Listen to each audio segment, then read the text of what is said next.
Good morning. Welcome to Investigator News. This is Corruption Files. Um, I want to touch on a little bit of what we're seeing with the Colorado River. It is drying up. Um, I could show you pictures, but I think you could probably go to YouTube and you could see it and go through many, many videos, and it's just heartbreaking. Back in when I was in California, they wanted to divert the water from Northern California to Southern California due to the increase of the population and uh, the people. And it was the amount of people and the businesses and how big California was growing. Well, they never thought, and we did fight them on it. And we said, if you do that, it's like sticking a straw into our reservoirs and draining them. And we warned them about this. The ecologists did. And they didn't listen. And so now today we're seeing that it's not just LA and Southern California, but it's also um, Las Vegas. Las Vegas is close to running out of water. They don't have much time left. As we see Lake Mead and Lake Powell and um, the dam, it's so low that they are looking at months, maybe by the end of the year, that there's just nothing to be able to turn. I explained as turbines. That it's gotten so low and below them that that's what generates the electricity for the southern part of California, but not only that, but Nevada. And I was wondering why they knew this was happening and why they continued to keep going deeper and keep hitting up more and more rivers um, and even a lot of the lakes, the deep lakes. So now what we're looking at is a crisis of no electricity. Could this have been prevented? I believe so. Um, and I've talked a little bit on weather modification, and they could have used this, and they still can, but they won't. I looked up this morning just through tons and tons of documents, and it's all part of this plan. They have to put us into uh, this needy, destitute, uh, give up hope, and that's their purpose. And not only that, but if they can get rid of the farmers, they can get rid of the small businesses, the middle class. This has all been written about over history. And I've told you guys this many, many times in bits and pieces and never really put it all together until um, last night when I started getting my notes together. And I said, I've seen this before. I've seen this. Where did I see this? And so I started digging through my notes, and I had found back when I first started. I had glasses. I look kind of nerdy. Um, if you guys probably go back, you'd see it. But it was back one of my first original shows in 2019 when I was trying to warn everybody what was to come of this Democrat socialism. And it wasn't until the later 2000s when I started seeing this Klaus Schwab. I was wondering what's he doing in the middle of all this. And then I started realizing that what Davos was and what the Economic Forum was about. And I started seeing that they wanted this new Green Deal, and painfully. And isn't that what they say? They're saying right now, oh yeah, it's going to be pain, it's going to hurt, but it's for the good. It's for the good. Well, it's for the good for them because they're all making lots of money off of this. They create program after program, and they print the money for it, for all the programs. And it wasn't until they started saying they had to tax the rich and in order for the rest of us to make it. Well, this has been something that they have spouted over and over and over again. And it's a farce. It's a farce. You know that these tax guys, they're going to hit every loophole they can and they're not going to pay. What's going to pay is the middle class. and the upper class that don't need this kind of heartache on their businesses. Uh, so we're talking, and we have Home Depot, but then we have Ace Hardware. Well, Ace Hardware is almost to the point where it's going to lose out. And that's what I'm talking, the upper class of the businesses. Um, so right now we have Mary. I'm going to stop for a second before I get onto this. Mary, do you have your wrench? I hope. Um, and we got Mary as our moderator today, and we have William in here. And William, boy, I tell you what, if you want to join me on tonight, because this is a two-parter, I feel it. I have like 50, 80, 100 pages of notes. So, yeah, get your family plan together. We might have to pull it back together like we did and bring our families back to the 50s. You know what I mean? A little bit more control, a little bit more religion, a little bit more of doing things with your family. And this is a necessity at this point. Is there a way out of this? I've had so many people say, I wish we could have America back. Well, we can. It never left. We're all the same. We all may be a little older than we were a few years ago, but we're all the same. It's our hearts are the same. Our minds are the same. We just have um, some of those that have just went way in left field. And when I started looking into it, I started finding out that a lot of these in left field are depressed. They are angry, and they have um, what they want to do is push their depression on all of us, so we can all be depressed. And what comes with depression is suppression, in a form of government. And this has happened before, and we've been warned about it, but did we ever really listen to it? Um, and they want to disguise it. They really do want to disguise it under, we knew that they were coming in with maybe a socialist agenda. And oh no, it's a moderate. It's Democrat socialism. To make it sound a little bit better, and what was their plan? To build back better. That should have been the biggest warning sign, folks. But you know what? We didn't think about it. Their whole thing was build back better. Now, we always assumed um, when we got Joe Biden as our president, he talked unity and how he was going to move us all forward and we were going to build back better. And everybody didn't really listen to the words. I don't think anybody really did. And I think that, no, I know that this was a way to snooker in as many Democrats as they could, unknowingly, over the course of the campaign. And I just know from past history that I had seen this over and over and over again. Now, I'm never one for socialism, fascism, Marxism. And that's what we started to see during the Trump administration when they were wanting for our children to be angry. They started changing the schools. They started um, the corruption that we've never seen in our country ever, ever. This is the first time in history. We have a lot of firsts in history. And despite it being responsible for over 100 million people dying, what I'm talking about is socialism, Democrat socialism. The full collapse of the Soviet Union, the crumbling of North Korea, Cuba, Venezuela, the totalitarian police state of China. Socialists are coming out of the shadows. And we always knew they would show their face, and we know they would show their cards. And this is what's going on right now. Should we be scared? No, no. They're claiming virtue and moral superiority. And I think it's horrifying, just enough to watch the spoils of the global socialism from safety of our own borders. So we thought.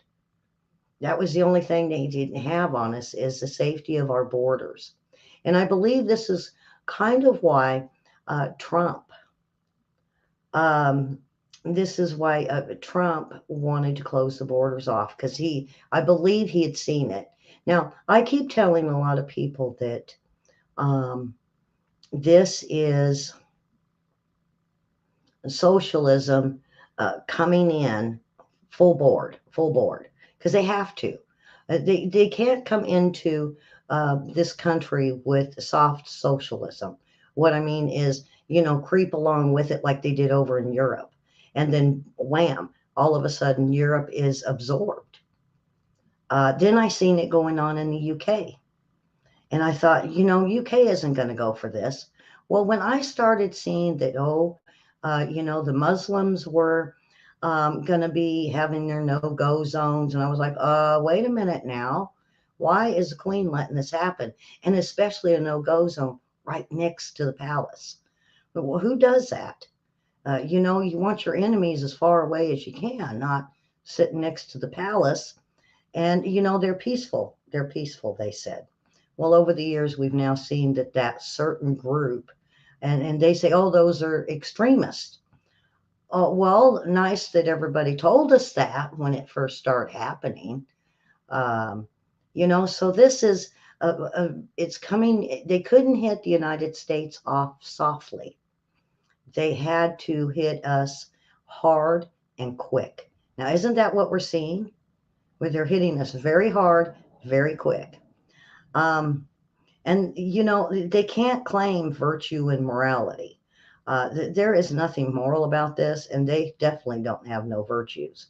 And, when I say I think it's horrifying enough to watch, because I feel that's what is going on with the American people. They are horrified.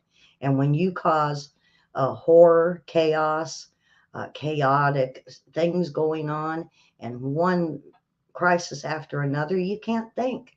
Sometimes you got to, when you get a lot of chaos in your family, you go in the room and you got to think about it. Quiet, everybody, so I can think. And see, this is what we haven't done. We haven't sat back and really calmly thought about what they have done, what the plan is, what they've done in the past, and how we can change this future. Um, um, William, the topic is you watch this morning. I'll talk to you about it, about the rest of tonight, because I think tonight you will really your wisdom, William's wisdom. I'll have to call him the he's the wise old owl. You're not old. I think you're younger than me, but I think once you listen to today, I think you'll have a lot of input on this. Okay, so this what we've seen over in Europe and the UK, then I started seeing some changes in Canada, and I thought, could Canada really fall for this? And then all of a sudden it was Venezuela. And I was like, oh, Venezuela, it's rich, it's a great place to be. No, no, no, not really. And what we started to see is this wasn't a distant problem anymore. The two great oceans has always protected us. They don't insulate us anymore. And it's been infiltrated, not only just by our government, but by this Nazi. And he's loving it. He's loving it. Klaus Schwab, if you heard him talk over the last few days, it's horrifying. And, they don't, our government has always protected us. They've always insulated us from anything that could infiltrate our government. And that's not what's happening anymore. They dismantled our values brick by brick by devastating everything that we know of, even attacking the churches. And I never thought they would ever attack the churches, but they have. And, we say, oh, we don't have any worry because we have our Constitution and it'll save us. The founders, they created a system specifically designed to protect us from things like this. Really? What do we see that this Democrat Socialist Party doing? They are attacking the Constitution almost every single day. Does anybody even know the Constitution anymore? Do we as they take each line and twist it, and when they come out with it, it's changed, and they're spouting it to their followers, them being the Democrats. So they don't even know their Constitution anymore, nor do they want to even be a part of it, nor do they just don't care anymore. And see, this is something that was put in place to protect us. And we stick to it. I do. A lot of the Republicans do, because we know this is given to us to keep our country safe. But when you have a ruling power like we do right now, the Constitution just isn't the Constitution anymore. And the only thing they're going to use out of it is what they can do to try to get rid of a sitting president or someone in office, or even our judicial system. There, there couldn't be a Lenin or a Mao or a Castro in our country, could there be? They're acting like it. That's what I was thinking. Hitler wasn't Hitler either until he was in power killing people. Stalin wasn't Stalin until he got into power and started killing people. And both those systems have, what do they have in common? Is socialism. And see, that's what I started realizing. And, it's not just about taking away the guns or freedom of speech, it's the whole system in itself. And if I were to tell you that socialists that we're talking about, that we were talking about, that they're watching every day and not seeing this violent revolution that is happening, they act like they ignore it, but they're watching what's going on, and it's a violent revolution, and they're using it to seize power. It's a coup of sorts, and they're plotting what is plotting, and the way they're going about it, it's completely legal, because they're changing our judicial system. You could see it. They're changing it with our voting. They're changing it with the freedom of speech.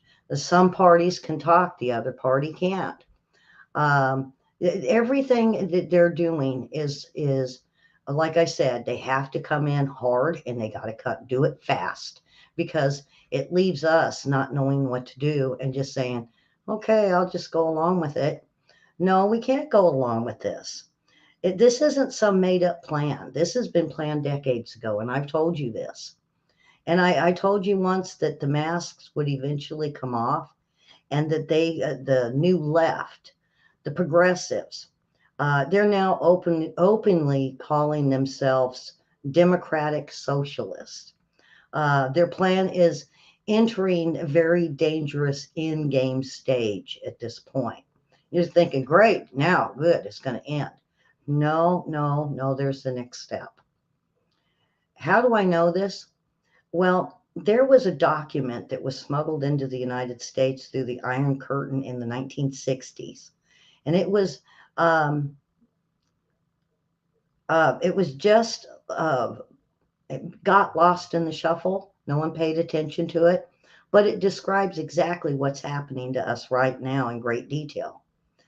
Now, during my research, I found it again. And so I'm going to kind of show you throughout today and tonight its blueprint and how it legally works within the framework of our own system to take the country and flip it. It was originally written as a communist victory report, but I have to tell you, when I read this, it chilled me to the bone. My hair stood up, I got goosebumps, and I couldn't sleep for many, many nights. We see it for what it is, a roadmap to socialism, a warning um, from the dead. Um, America, America, all of us. Are we dead? In a way, we are, because we're not paying attention to what has been given to us, and what we could use. And they say history repeats itself. Well, it does in a way, but this isn't quite the history repeating itself. This is a new way of doing it. And what I see happening in our country and on the news and every single day. Uh, and you'll see it and believe it in a whole new light. But that's when you will have the choice to that all of us have got to make. Um, do I dismiss it? No. Did I investigate it? Yes.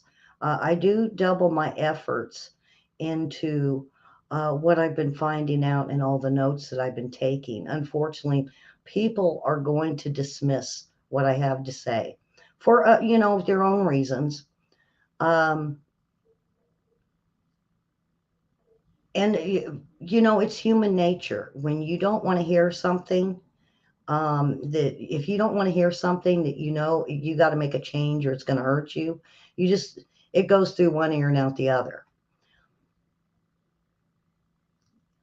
Yet, a necessary human trait is one that we've spoken about many, many times. It's been called before the normalcy bias. This is a mental state, and people enter facing a disaster. It makes people shut down, not see what is usually highly unlikely. Sometimes the line between life and death is so small that it seems impossible to notice. It becomes our brain. It comes from our brain, enabled in order to keep us alive. And our brain does amazing things. And normalcy bias helps us each dismiss those very high impact, low probability events that change the world or change our life. A good example is the towers of 9/11 and those people, uh, and how we all reacted to it. We just thought, oh my God. And some of us even thought, this is it. We're going to get invaded by ISIS. They're going to start blowing up our buildings. And our mind went into panic. Those people, when those planes hit the towers, went back to their office just to turn off their computer or shut off their lights or grab their purse. Those are the ones that never made it out. While the same people in the next cubicle who immediately ran for the exits, they survived. Because those people that went back thought, okay, I'm going to turn off my computer because I'll be back tomorrow. They didn't think nothing of it. But they did recognize something horrible could happen. And the others saw the towers. And they said it could never collapse. This could never happen. And, one single plane, and then what we watched on our televisions, this single disaster crumbled. And look at how it changed the minds of all of us. It kind of reminds me of some of those disaster movies. And, there's that one hero that says, hey, don't worry, we're all going to make it out. This is the way out. Here's the right tunnel. Here's the right exit. Here's the right way. We're all going to be okay. There's always that one hero. But see, they took our hero away. And a lot of people, you don't like Trump. Some people just don't like him. But what you didn't realize is during the Trump administration, he was a hero. And it wasn't just him. Remember, I said it's not, and this is what I realized years ago, it's not the man, it's the plan. When you're in a disaster, the plan is to go through that tunnel and then you'll be okay. Well, he was that person that said, you know what? Here's the way. I got it. Here we go. And, we keep settling deeper and deeper on what we are looking at today. And I hear it, so many times I've talked to friends on the phone and some of you that said, I'm scared. I don't know. I don't know what to do. Do we prep? What's going to happen? What's going to happen? And how do we get out of this? You might make it if you run, maybe you'll make it. but can you outrun a disaster? I remember um, as these people would run through that tunnel and they run to the surface, um, and they would see the light, then they knew everything was okay. But now, as we see what we're going through, we see people dying around us, and meaning the pandemic. And why did this pandemic have to happen? Was this just another part of uh, their plan? It's got to be. And the reason I say that is because if you listen to some of my earlier shows, and I did show the clip on it, is when they had this pandemic come around, folks, there was a summit meeting in Texas. I believe it was Dallas. And all Gates was there, Fauci was there, quite a few leaders from other countries were there. And what they were going over was how do a plan of a disaster, of a pandemic, what would happen, how do we go about it, what plans do we need to make, and the outcome of it. And the thing about it was, if you looked at Davos that same year, they were talking, there was too many people in this world, that we needed to bring the population down. Well, it didn't work in Africa because a friend of mine over there in Kenya was telling me that um, um, it seemed like that government there were just killing people to kill people, starving people just to starve people. And I believe he was right.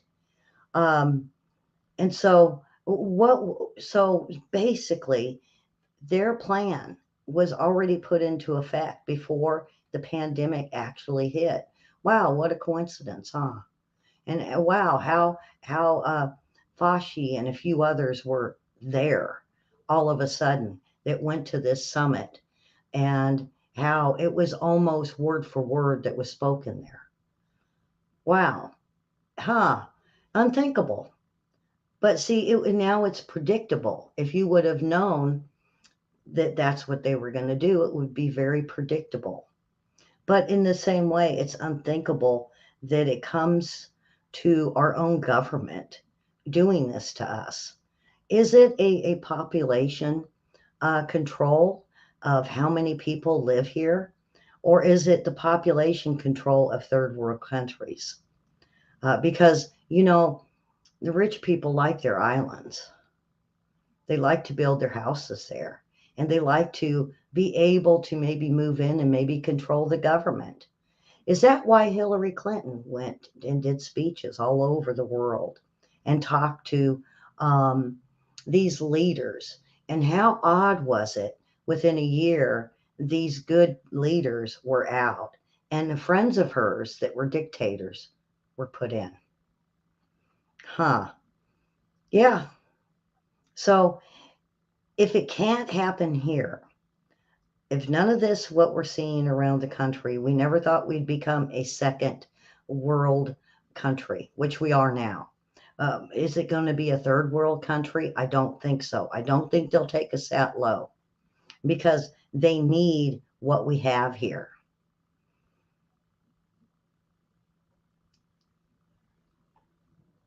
Nobody could really explain or understood the systems that they have used in the past. They all had trust in a system that really nobody understood. So they were able to put a plan together, boil down to exact the exact plan that would work on the United States and Russia, I believe. Now looking back and now seeing what's going on, I believe what they were trying to do is not only bring down America, but bring down Russia. The only thing that they didn't count on was Russia putting up such a fight. They hadn't seen, these people have never seen a real collapse of countries. They're only going on what was written in the past. And so really in 1929, they didn't believe that what happened then could happen. Just like a past performance does not guarantee future results and stock returns, or future is not guaranteed of what has happened in the past. And it's our actions, or in some cases, inactions, that make those past catastrophic event more likely to happen. So you realize that inactions, and that's kind of what we complain about with our Republican Party. They're just not acting on anything. And so, are they part of this? That they have made that what we're seeing now, that we feel it could be a catastrophic event. Now, a couple of things um, I want to say. First of all, the words of communist Nazi. I'm going to try not to call anyone a Nazi tonight or today or tonight. I'm not going to throw around these terms. I'm not going to, because they don't have really any meaning anymore. As we're all being called racist, there's no meaning or to it, and neither is the word Nazi or communist. And so we're actually wanted the Nazi and the communist to make a return. And I would encourage people that the word common descriptor for every kind of behavior in society, it was to weaken the impact of those labels. So do you understand? The Nazi, Nazi, Nazi, Nazi. And I realize this with what's going on in some of the schools, because now these kids are spouting Nazi things. And I asked my grandson, do you really know what a Nazi is? No, he has no clue. And I had to tell him, and I tell you the look on his face. It's because we throw it around. The neo-Nazis, neo-Nazis. That's what's taking over our country, or you're a racist.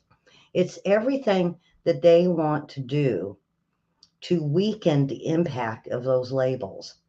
And when real signs of trouble were in sight early on, um, you started seeing that group, those, because Hitler did it. Hitler did it. And really, a lot of your dictators will do that also. They call the people certain things, certain names to make them feel lower about themselves, just like a bully would do, where they would name call and name call and name call people until they felt worthless and useless. And isn't that what they've taught our kids to do? And now look at the school shootings, or look at the mass shootings. Forget school shooting. We'll just bind them all together. This is mass shootings, folks. And what else do they don't want us to do? Well, the gospel of Christ, or church. Why? Because that would give us faith, it would give us hope, and it gives us strength to know that we can do all things through God that strengthens us. And I don't say it just because it's a fact and you should believe it. That's something that you should take in your own heart. And so I, I don't want to be wrong, and I can promise that what comes next and what I'm going to show you, if we don't wake up to the true warning signs that are in front of each one of us, time is running short, trouble is coming, and we feel it. And you know what amazes me? I don't even care if you're left or right, or if you feel that it don't matter to me. It's the political aisle. It's the political um, tyranny that they're putting on us. You know, you know what they said? Donald Trump's going to be a totalitarian dictator. Well, they said the same thing about Barack Obama. We said it. They said it. We said it. And I only think they only did it to Donald Trump because we said it about Obama, because it was true. And we started seeing it. We could lose our freedom And it's incumbent upon each and every one of us to do an honest search and inventory of facts and face the truth, even though we don't wish to accept accept it, or we don't want anybody getting angry. It stops the brain from using the logic. If your enemy and I needed to defeat you, I would get you to react in anger. I'd do everything I could do to make you anger, your anger triggers, because it's fight or flight. Neither of those help. In fact, they'll only assist in our quick demise. And this is what they're trying to do. They're trying to anger us at this point. With how? The food costs, the gas cost, Antifa, um, the the gangs, the crime. It's to anger us, and it'll assist in our quick demise. You need to be level headed and ready to engage with reasons and logic. And that's what I really want to show you today. And one more thing, a ton of people that tell you that I'm just a fear monger. I've heard this one already. Um, I don't, I don't know. I don't. I don't have a really big education. I'm not a millionaire. Um, and other reasons, maybe there are, don't listen to her. She's a crazy hillbilly. She doesn't know what she's talking about. Um, well, I know that what I'm telling you um, today and tonight, maybe even William with me, that all of this is true without a course, without looking into the books. I didn't have to be smart to learn this. And why am I saying this? Is because I want you to see that it's simple. I don't want to go over your head. I want to keep this plain, simple, so you understand.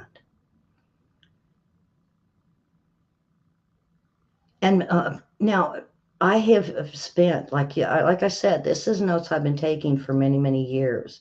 And now I feel I've put this together enough to present it. And the thing is we are now looking at voices that are being silenced. And I ask you to find value um, in yourself, not to let your voice be silenced. Because what that is once they silence you, then there's fear. And when there's fear, you tend not to think straight. Just like I've been going over this slowly with you. It may seem monotonous, but there's points to all of this. We cannot fear. We cannot waver. We cannot say, well, maybe I should agree with them. Well, maybe I ought to vote with them. Well, maybe their way might be, there might be something there, like the end of a rainbow. Well, I want to tell you, no, there's not. When you have a group of people that are being this vicious, you don't want to go that way. You say, well, I'm a Republican. I don't feel that way. Well, not all the Democrats don't. And so this is, like I said, it doesn't, this is for both um, parties here. And so now I want to get all of that across to you so you understand. And because I have friends that are Democrats, and when I talk to them, I'm amazed. I'm really amazed how they blame the Republican Party for all of this. Now, when you say what? Okay, I have friends that say that the Republican, this is how they really feel. And these are 20, 30-year olds. The Republican Party has taken over, and they have pushed this agenda on the Democrats and are forcing the Democrats to do what they're doing. Wow, huh? And that's how they feel. And a lot of these college students feel the same way. They're blaming the Republican Party for what's going on in our lives right now. They're claiming that Trump did this and Trump wrote it into office. So when Biden came in, it was a setup for a failure. Well, they're only now they do now these are college students and understand folks.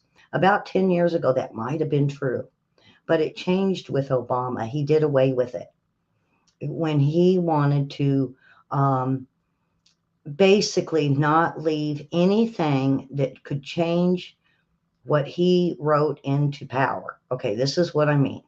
And this is simple civics. When an American president writes a bill towards the end of their term, they write it into the next term so they can use it and they can move on with it and have a prosperous country. Well, like I said, Obama put an end to that. So their whole idea from their civics, they think that um, this was set up, that Trump set this up for failure is wrong. There was nothing that he put in that would um, cause Biden to fail. You remember all those executive orders? That was everything that he put in office from 2018 on. I had to look it up. It took me a long time, months of this, to find out that this is what he did, so that way he could cause the country to fail and he could build back better. Now, why would a sitting American president want us to fail? See, that was my question when I read when I was reading this and I sat back and I said, why the heck would he do this? Why would an American president want this country to fail? And that was a good question because I know Joe Biden. I've watched Joe Biden for many, many years, decades. And Bernie Sanders, crazy one. Not it wasn't Joe Biden. And then I started hearing about him stealing speeches, and I thought, no wonder he sounded so good. He's a thief. Well, that's kind of how you gotta, how is a thief going to teach us to build back better when he's going to steal everything from us? There's no building. When a thief breaks into your house, they're not making it better for you. They're stealing your stuff. So just think on that. And a lot of people don't look at the fact these people have been in for decades and they have been working on this. They've been plotting. And I realized that when Hillary Clinton was going around the country and she was going Democrat to Democrat to Democrat. And I was like, uh-oh. And that's when I said I was trying to warn everybody of what was coming. And I thought she wouldn't do this, would she? She was picking and choosing these politicians that could serve and to bring this into light. She is good friends with Senator Byrd. She's in with even ties to Klaus Schwab and a lot of these globalists. We all know that. We all knew it, but did we think anything of it? No, everybody voted the Clintons in. So now they had all the players in place. And you're talking in the 90s. In the 90s, they did this. And so this, now what we're seeing is the plan that started rolling out from the 1990s. We always thought it was now. No, they started it in the 90s and when the Clintons went in office. Well, let's look at how wonderful Bill Clinton was and his saxophone and his parties. And it was Hillary that was doing the work. And I've heard this before. So every politician that we are seeing in the Democrat Party plays a very important role. Now, and we see it all the way up to today. Not only that, then I started realizing with the Bush family in here, because I voted for Bush. Wonderful, we got a Republican in. Oh, not so fast, folks. Because when I came out here and they started telling me what the Clintons were doing and Bush was a part of it, I was like, no, not my Bushy. No, not Bush. Papa Bush wouldn't do this to us. Well, come to find out, yeah, he was. Yes, he was. He was moving the guns. They were moving the dope. And he was a big part of it. And then who did he make his number one son? None other than Bill Clinton. So Can you see where they've moved it along and moved into the 90s? Well, I'm going to move on and to the radical Islamics and the communists and the socialists. They all worked great together, and they worked really good against Israel. And they worked together against what? Capitalism. That was the next thing. Um, when you're talking of a socialist takeover, capitalism never works. And so they had to work together to overturn the stability of capitalism. And if they're going to do it, they had to do it fast and loud. And they did. Isn't that what they've done in the last 2 years? They've kicked capitalism out, they've moved the socialism in, and they were in a tailspin going, whoa, how is this happening? Now, the document really explains a lot of everything. Now, right now, from Antifa to Planned Parenthood, Occupy Wall Street, the gender issue, uh, militant feminism, the Me Too movement, the Green New Deal, literally everything that we're seeing um, is a blueprint to the fundamentally of the legally transform of this country to socialism and authoritarianism.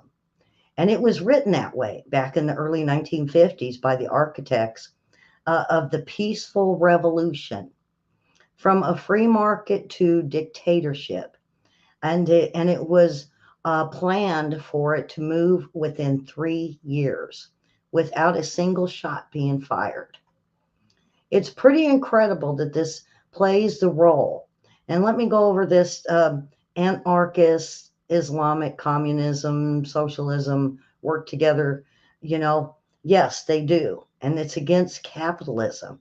It wasn't to tear down the Jewish state, it was to see if their capitalism and they could tear it down would work to overthrow stability. Everybody understand that when you have a stable life, you feel good.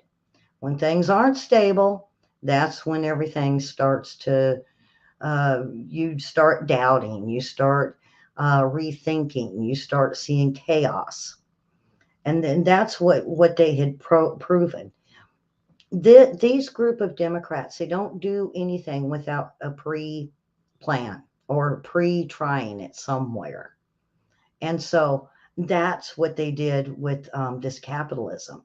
They wanted to see if they could move it in, and they could move in crooked um, politicians that would interweave themselves with Israel.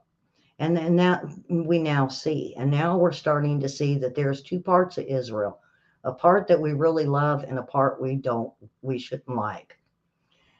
And see, that's what they caused. So they could move in and eventually move someone into power that was acceptable to them to be able to take over Israel. And so you say, why do they want to take over Israel?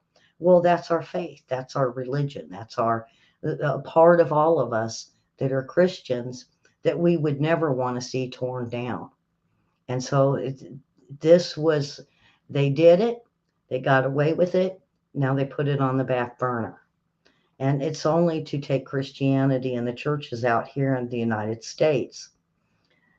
The big thing was the people said that the Islamics and the communists and the socialists would never work together. Well, we're seeing it. And back on quite a few years ago on CNN, and this is when things started changing. Uh, they said, there's something really good about things about Antifa and the Islamics and the socialists that are really good. And when a friend of mine said, you got to watch this, and I said, what? And they said, what do you get? You have to watch it and tell me what you think. And they said, because you voice said Antifa is bad, and I said, yes, they're Marxist. And so I went and listened to it. Really, they're good. that radical Islamics are good and socialists are good, really. And then comes along BLM for the softer touch. BLM came in to divide the races. That was the next step. You know, they had the church on shaky ground. The Pope, we started seeing changes in the Pope. Then we started seeing that we started having radicals in our streets. And then here comes BLM that would play to the African Americans in this country to show them what? There's neo Nazis everywhere. The whole neo Nazi scare. Well, you know, I watched hours of neo Nazis, and you know what? They could care less about us. They have their own agenda, and it's usually Jewish people. It's not really people of color. It's Jewish people they want. The neo Nazis. That you know, it's they've always had this vendetta, but now all of a sudden it's being spouted, and if you spout it enough, you start believing it. The theory was the Middle East um, was they had to take the Middle East down next. So we have Israel, then we had the UK that was going through. We have Europe. Well, the one thing that they needed to do was they needed the Middle East to start over. And how did they do that? In Tanzania.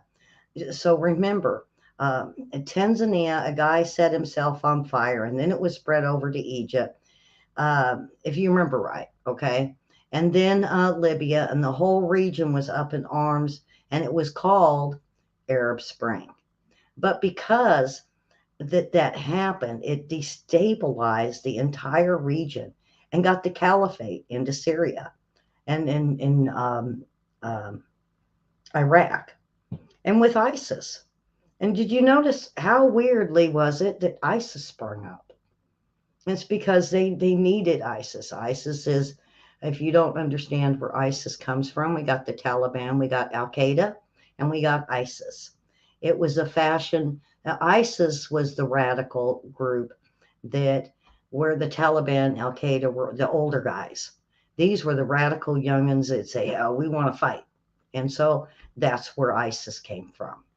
And I and then we seen Iraq having issues, and because all of this unrest, the huge immigrant problem had to go someplace. And so all the experts came together at Davos and telling us that everything's fine and our border is secure. But Europe, you're going to have to take these people. There was no checks, there was no balances, anything. It just was up to Europe to take the brunt of the migrants that were fleeing from Syria and Iraq and other places. And and get you know what? It was kind of contagious because look at what we're looking at today. And what it did is it destabilized the Middle East, but then it destabilized Europe. And now the rest of the world, because look at what's happening on our border.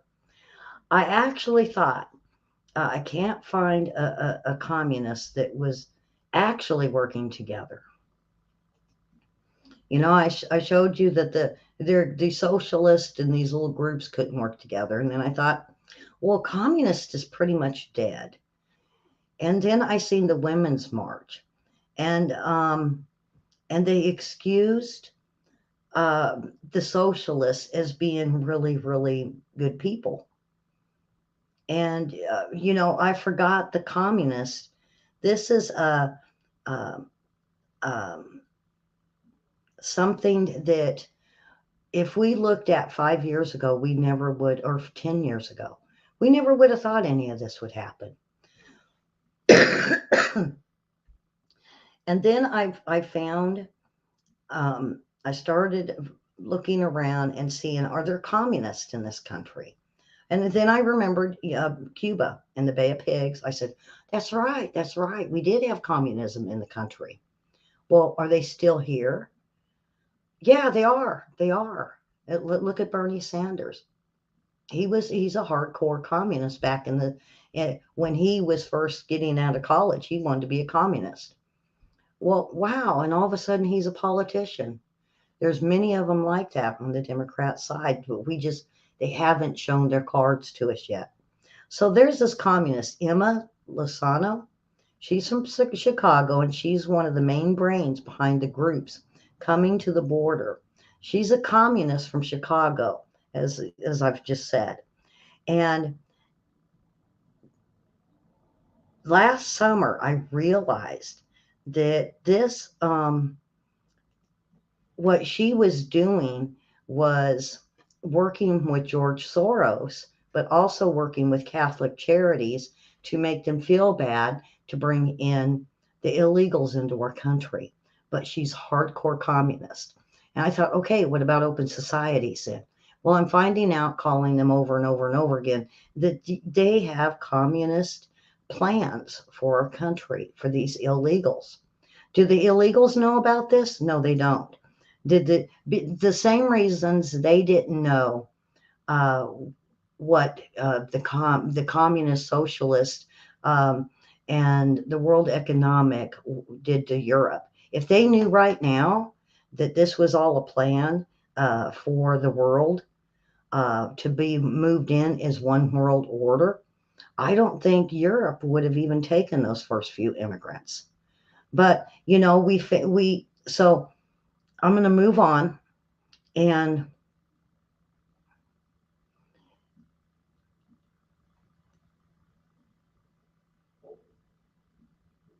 let's see. Now, socialism isn't a free market. It's not a free market economy either. With a giant welfare state like Canada, Sweden, or actual socialist state could easily uh, be charged and convicted with being like a serial killer or a mass murder. So let me show you how this is according to the FBI. Okay, if somebody kills two or more people with a period of time, it's called a murder. We call it a serial killer. And if you kill four or more people, most of the time they call it a mass murder.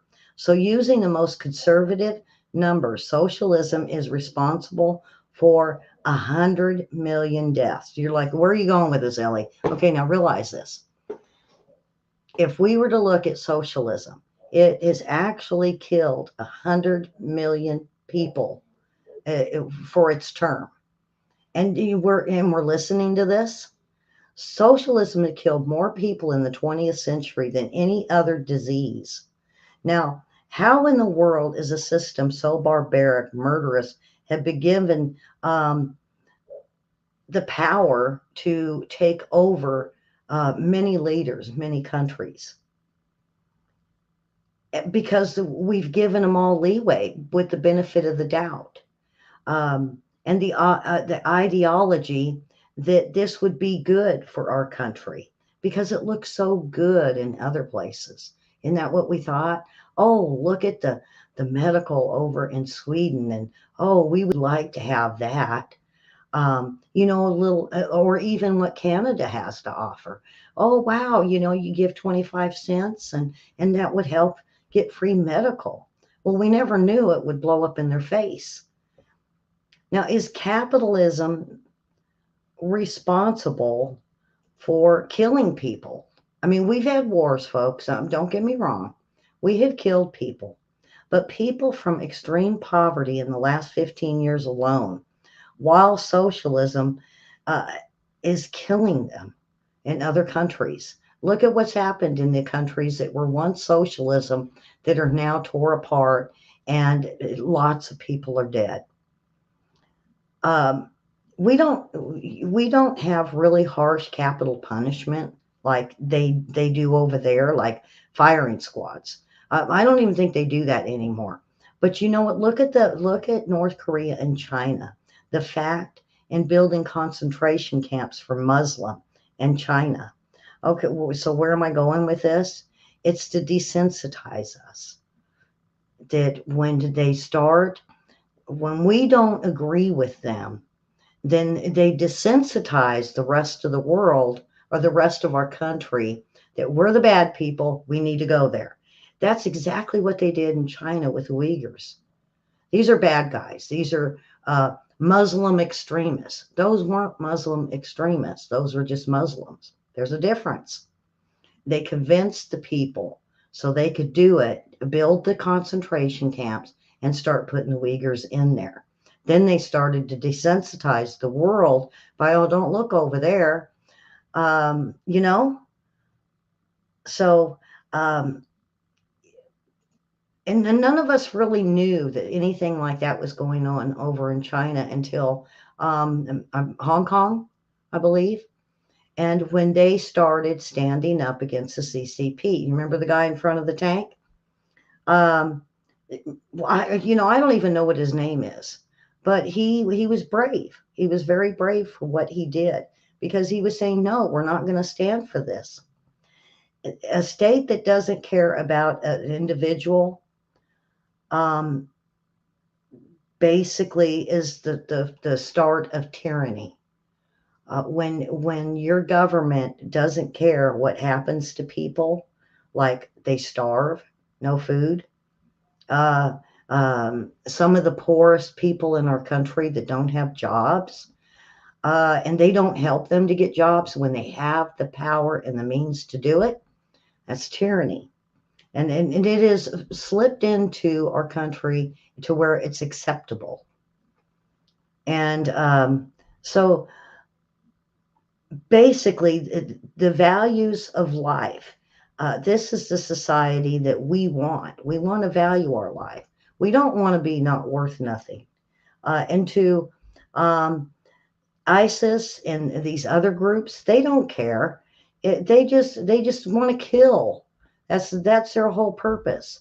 So remember um, Bastille Day in France. Um, People over there, um, uh, what it was is a guy took a truck and he was in, and this is known for ISIS. This is what concerns me. ISIS is known that they go into other countries and they get to living there for a while, and then they get into a great big truck and they run over crowds. That's an easy kill for an ISIS guy that wants to impress the higher ups. And these are atrocities that happen. And what did we start seeing? We seen the Boston bomber. What and there has been a truck that ran over a bunch of people too. This is the atrocities that they're starting in our country, little bit by little bit. Um, uh, what about subliminals in these video games? And I've told you guys about these subliminals, and a lot of people say, Ellie, I don't know. I don't know. And I remember said to watch the blink rate on the wall, turn off all the lights, put your TV on, turn around and look at it. That is a form of the blink rate that they use the subliminals for. And see, this is where they started desensitizing our kids to what? To start shooting, start shooting. I didn't realize it yesterday. And I got onto KARN yesterday, a radio show here. The guy didn't give me long, but it was long enough for me to realize what I was saying. I thought I had it all. I was like, yeah, I had it all together, and I said it, and it sounded really good. And I said, whoa, yeah, yeah. Hundreds of school shootings in the last 20, 30 years. And all these kids were on antidepressants, okay? And then, so what do you do with the kids that aren't depressed? Well, you have to get them to be angry with one another. You got to turn them. That's where CRT came in, the critical race theory. Well, so now we have a collective of very pissed off young people. And how do we know that? Because we're seeing it in the colleges. And how do I know it's in the colleges? Because those are the protesters. And who's egging them on? They're professors. And I've learned this from Antifa and questioning them. The professors, a lot of the professors are these socialist communists. And I've talked to a few, and I just shake my head and say, oh my God, what's going on with these teachers? And to look at the teachers now that are trying to want to teach this to our kids. This is the start of changing the next generation. They can't, they can force us into it, but they want to teach the next generation. So when they come in, they can keep this socialism and the one world order. So they're collective. Uh, and you say, oh, this couldn't happen here. We've seen bad problems over there. And so what am I calling these kids? I'm calling them those radical Islamics and the radical ISIS that happened 10, 15 years ago. Same way, the same plan, almost the same people. And we never paid attention to it.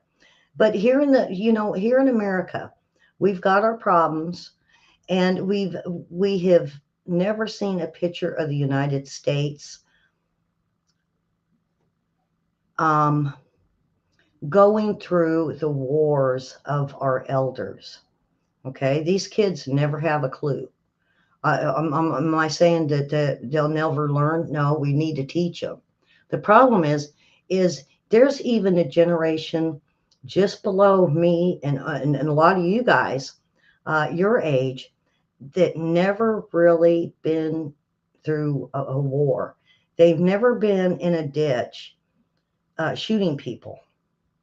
And I think this is what's coming out in Ukraine. These are people in a generation that has never been part of this, never even thought they would be a part of this. And now they're digging ditches and they're climbing in it to shoot the enemy. People, get this. It was their neighbors this is where I started realizing when you have got, imagine your town being split. And imagine the people that live on the opposite side of your street is the enemy. All of a sudden, you wake up and they say, hey, that's the enemy over there. Now you got to shoot at them. Could you really shoot at your neighbor? Well, this is what's going on in Ukraine. And I think it's an experiment for our government. That's why they're feeding it. They keep feeding them these weapons. and And so this is a course. Remember, I said everything's run in a plan first.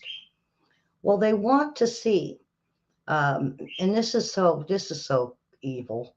They want to see if a neighbor will go against a neighbor if you bring them to war. And I know a lot of you guys have said, I got to get a drink.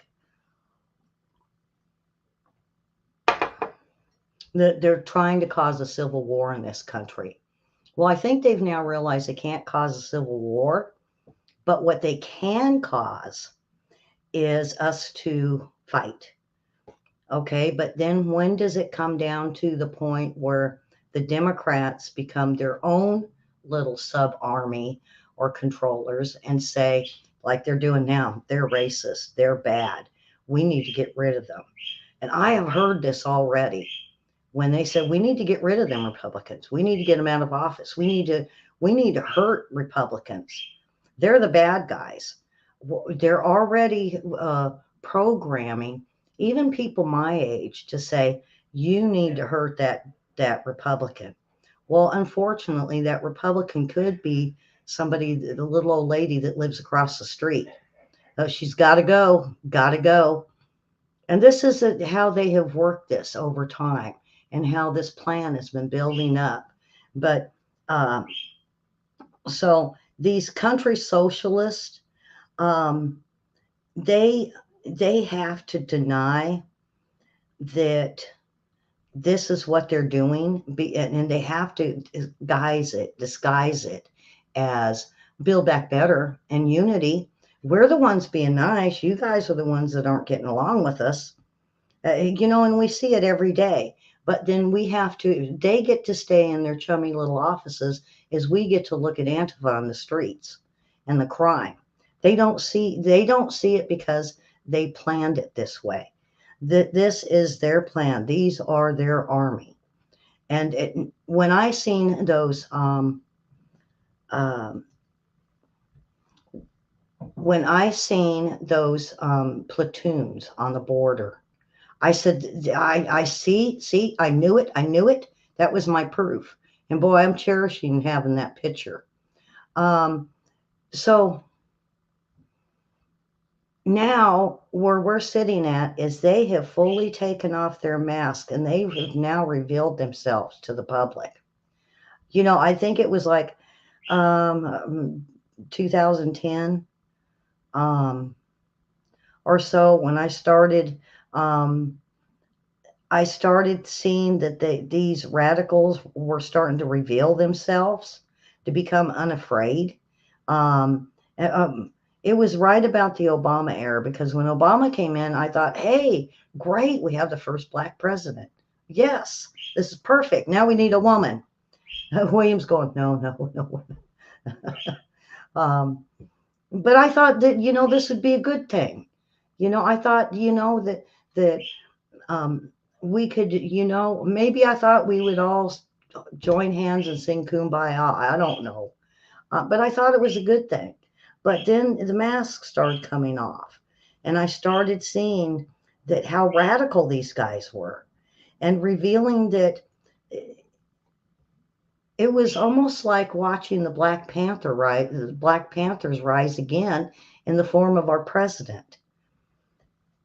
And I think they're dying to tell us that they're close to this agenda, and they're taking off their mask. And to me, I love watching it because it's what I've been saying all along is coming true. But then at the same thing is when I mentioned the end stages, that's the end of freedom. And that's what they're after. They got to get rid of the freedom because socialism, communism, and fascism, they don't have freedom. And then that's where they're lying to um, the younger generations by saying this is a Democrat socialism. It's the nice socialist. There's no such thing as a nice socialist. They are here to take over. They are to make a one world system or a socialist system, which eventually leads to communism, which is going to be the one world order. And you can hear it at Davos when you listen to them speak. And it sounds almost like what I just said. It's going to be it's going to be s'mores and rainbows and unicorns and soda pop and candy. We would think we were in the land of Willy Wonka. Is how pretty coating and sugar coating that they're trying to make this for the Democrats. They're hiding their murderous pasts, and they're very busy. Um, of starting what we're looking at in Washington on changing the laws. Well, have it all chaotic over here and don't watch what we're passing in Washington. And so you end up with the rest of the radical left um, that we might as well just start tacking socialism on at the beginning of their name, not Democrat, because they're that brave and blatant to say they're socialism. Look at AOC. Why call her a Democrat? Just call her a socialist. And when I've done that, because I make lots of phone calls and I say things to them just to see how they respond. And when I did that, the lady on the phone, how dare you? I go, well, isn't this a socialist party? Well, I didn't think it was. This is like a Democrat socialist. That's different. That's their whole.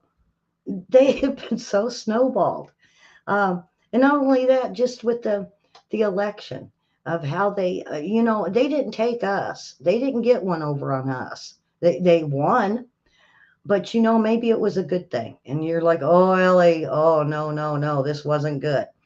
But you know what? It woke up the Democrats that to listen and see they don't like what they're seeing. They don't like this country now. And do you know what? They're very ashamed that they voted for it. When I was out at Toad Suck, folks, and I started talking to the people, they're embarrassed. They're angry. They're embarrassed that they fell for something like this. and how they got snookered for what, decades? And I had one lady my age said, my parents were Democrats. They were, you had to do it the Democrat way. They were going to save us. They were going to make our lives better. And now look. And I said, so you still a Democrat? She said, oh, heck no. See, they did something wrong. And William, you could probably even agree with me. When they do something wrong, it was a mistake. It was a mistake that didn't work. Ah, okay, that's what we need. We need a mistake. We need to find out what didn't work, and then we need to flow with it. Okay, well, look at everything that's crumbling in front of these people right now in the name of socialists, in the name of a socialist boom, as they would call it. And it does not make it's not made us push closer into what I call a slavery of a country, because they were going to push slavery to us as being the new freedom. And democratically, slavery. But what am I talking about? Okay, let's move on to this country being torn down and there's just no jobs. Hey, we'll give you a check. We'll give you a check, but you have to go work over here and you have to do this. Well, what about, does somebody want to go dig a ditch? Does somebody want to scrape gum off the streets? They'll find anything. It's just like China. China over there, if they tell you you're going to do this job, then you do that job or you go to prison. Isn't that, if you can't see it heading this way, hey, we'll give you that little check. Now, Trump only did it once or twice, but because it was needed. The Democrats have jumped on it and saying, hey, they're now giving illegals $800 a month to live off of. They're now talking of doing that for the veterans and the homeless people. But they're going to find them a job. Okay. So what kind of jobs are they going to find these people? Now, my thing is, how are they going to get them off the drugs to get them to work? Well, yeah, cold turkey, or you go to jail, you go to prison. Something else that people like Bernie Sanders and AOC, you just don't know what socialism and communism and fascism really is. And it's all cut from the same cloth. It really is. And the one common denominator is to get rid of the capitalism. Well, capitalism is slipping.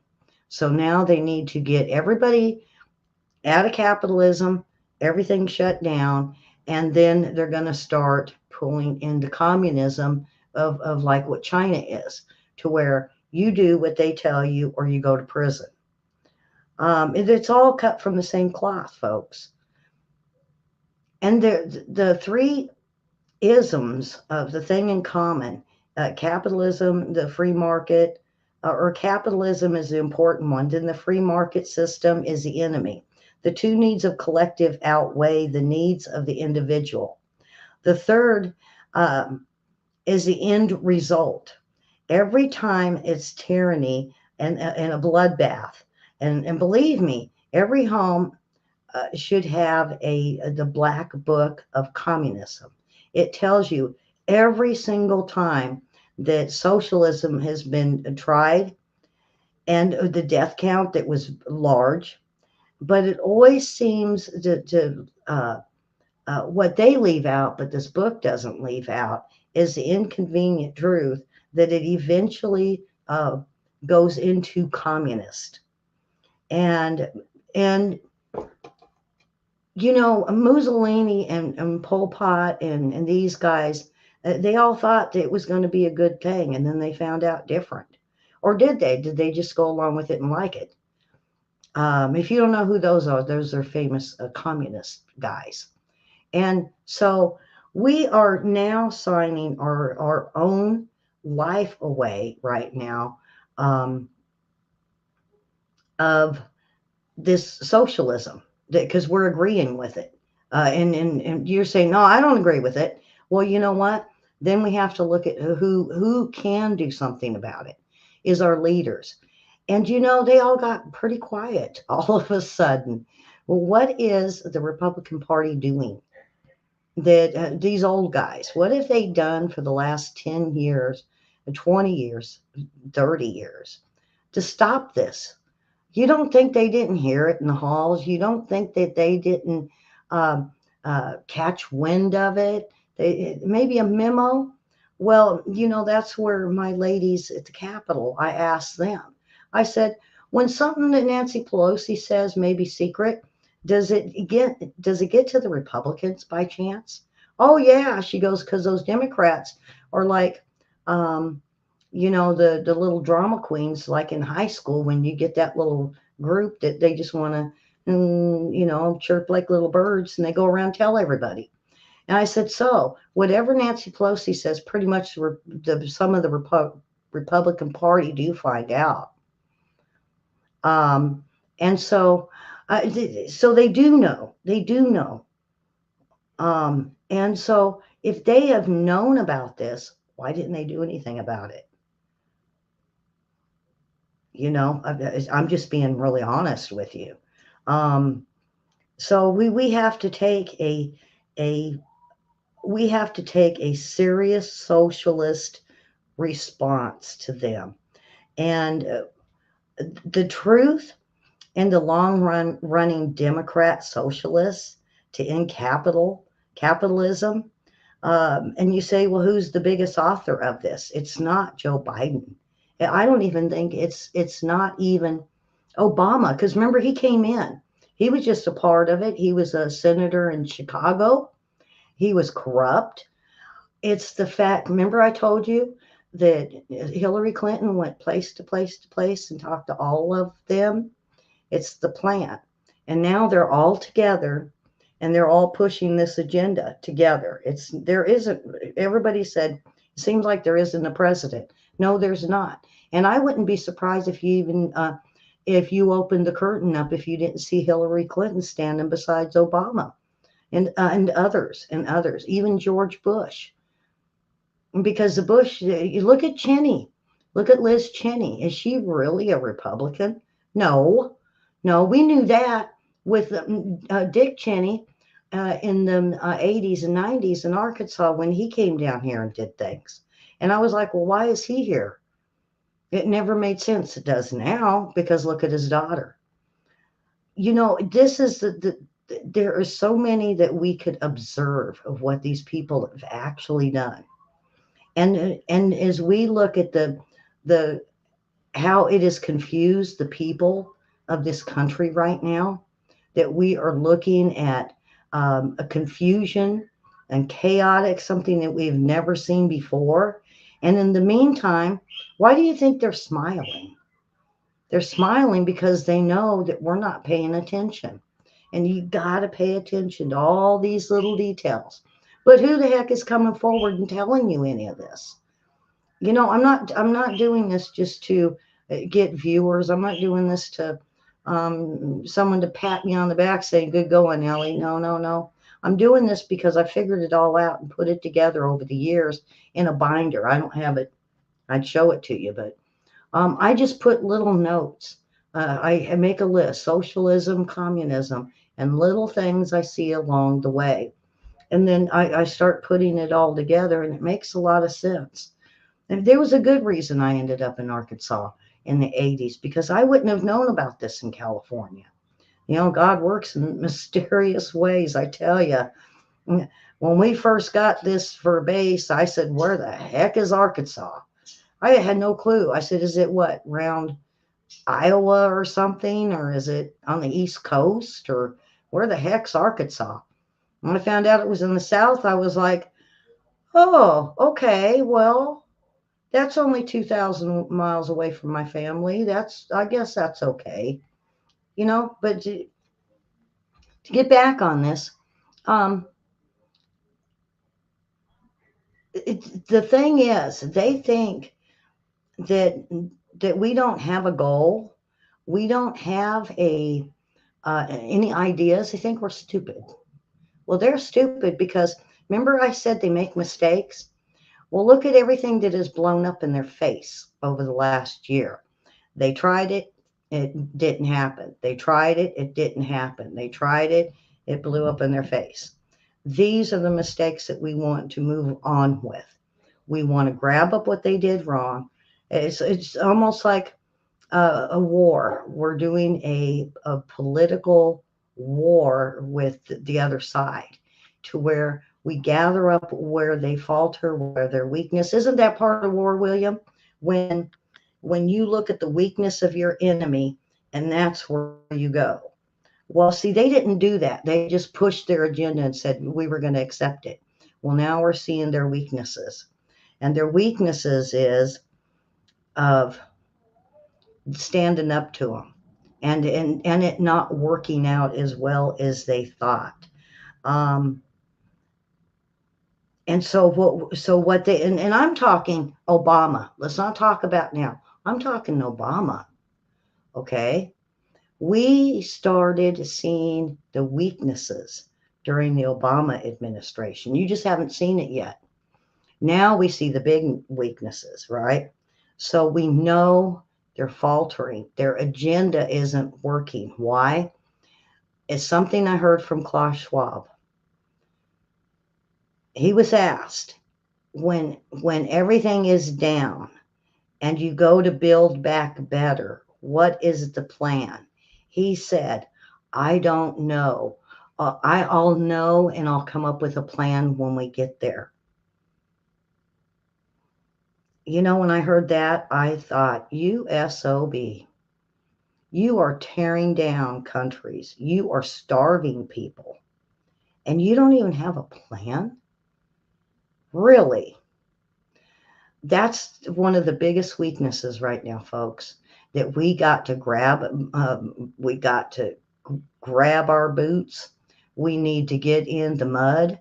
We need to pull up our big boy and big girl pants, and we need to say, you know, that we're not going to have this. But in order for us to do it, we have to have our own plan. And in order for us to have a plan, we got to know what they've done. If you don't know what they have done and what they've been doing, you'll never be able to fight them. You got to know your enemy. I'm going to end that right here. I think it's a good time to stop and continue this tonight. And there's a lot to this, folks. There's not just Ellie saying, "Oh, okay, this, and this." No, there's still a lot that has to be brought out. Like Medicaid for all isn't really. It wasn't really socialism, right? Or was it? It's how they twisted it in the long run after they snookered us and got us all on board. So with that, folks, um, I want to stop it here. And I want to come back tonight and maybe with William. I'm going to discuss some of this with William and see if I think he can add a lot into this as we go into looking at what Hitler did and what um, um, Stalin did, what Lenin did, what happened in Venezuela, how Venezuela step by step fell. Because that's something Bernie Sanders is right. We need to look at Venezuela and not make that same mistake. So, um, with that, folks, I want to say come on back and, of course, share this first half. I think this is going to be very important to a lot of people as we get together and we take America back. We can do this. You know, and I think we could do it like they can. We could do it without starting having to pull up our guns and shoot people. I don't want to go after my little old lady across the street and fight with her. I don't want to be like Ukraine. And then we got to keep ourselves from becoming Ukraine and having to fight our neighbors. So anyway, um, with that, I will subscribe, definitely hit that thumbs up today and share this. And I'm really hoping a lot of people over in Facebook land will share this. We've gained so many in the past few days that I felt this is very important because everybody wants to know what to do. What do I do when, how am I going to make it? How am I going to live through this? Mary said prepping. We need to prep, but we also mentally and physically and politically need to get together, and we need to push this forward, and we are going to take our country back. So with that, hit the like, hit that bell for sure, or hit the follow. And we will see you guys back here tonight. So bye-bye, folks.